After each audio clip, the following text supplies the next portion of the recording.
Le carême est fini. Le temps de la préparation laisse la place au temps de la célébration. 3 jours de célébration, 3 jours saints, le Triduum pascal. Il commence dès ce soir, jeudi saint, ouvrant le premier jour, la journée du vendredi, la mort du Seigneur, la journée du samedi, l'attente dans le tombeau, et le dimanche de la résurrection. Nous commençons ces 3 jours au jardin des Oliviers.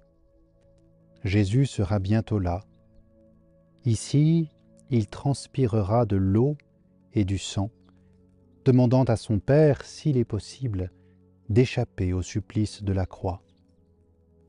Jésus choisira, comme il le fait toujours, de faire la volonté de son Père et de boire la coupe qui lui est proposée. Mais avant d'arriver ici au jardin des Oliviers, Jésus sera à table avec ses disciples. Et comme hier et comme avant-hier, je vous propose de regarder cette scène dans les yeux d'un des personnages en particulier. Il y a 2 jours, nous étions Saint Jean. Hier, nous étions Judas. Aujourd'hui, Saint Jean et Judas sont là, mais nous sommes un autre personnage pendant le lavement des pieds qui a lieu ce soir.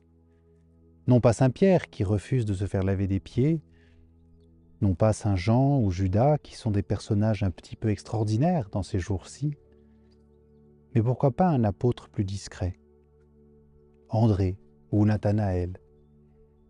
Il n'est pas mentionné dans le récit du lavement des pieds, on n'en parle pas. On sait simplement qu'il était là.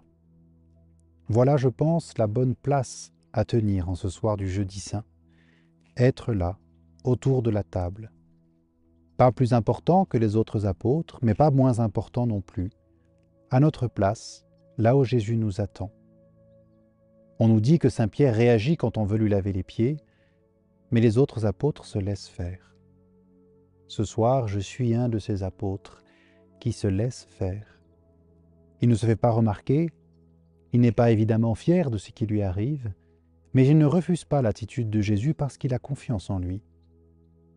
Jésus vient, il pose un genou à terre et il lave mes pieds. Je le regarde. Je suis à la place de cet apôtre qui ne comprend pas tout, mais qui n'a pas assez d'audace pour se rebeller ou pour demander à Jésus d'arrêter, car il obéit et car il a confiance.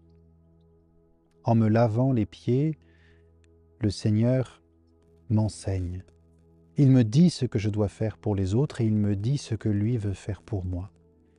Se mettre à mon service pour me donner la vie. Notre semaine sainte a commencé par un lavement des pieds. Une femme sur le sol lavait de ses larmes les pieds du Sauveur. Et cette fois, c'est le Sauveur qui est sur le sol. Et ce sont mes larmes qui coulent, non pas pour laver mes pieds, mais parce que Dieu lave les miens.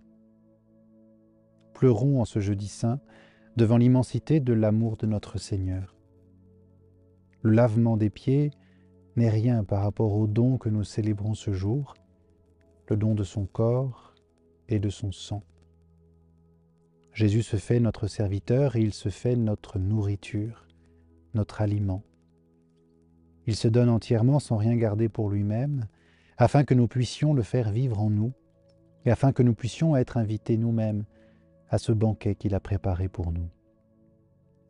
Le jeudi saint est le premier dîner du monde où les invités ne viennent pas forcément prendre une nourriture, mais se laisser prendre par cette nourriture.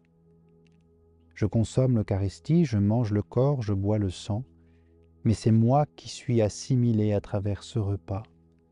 C'est moi qui suis configuré à Jésus à travers ce repas, qui suis divinisé en Dieu dans ce repas. Le jeudi saint est le premier dîner du monde où celui qui invite se fait nourriture, pour que ceux qui sont invités soient vraiment chez eux.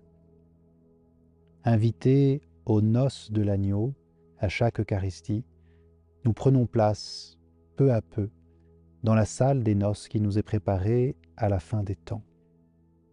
Regardons avec émotion le Seigneur nous inviter à cette table, s'occuper de nous, nous laver les pieds et nous servir avec rien de moins que son propre corps et son propre sang.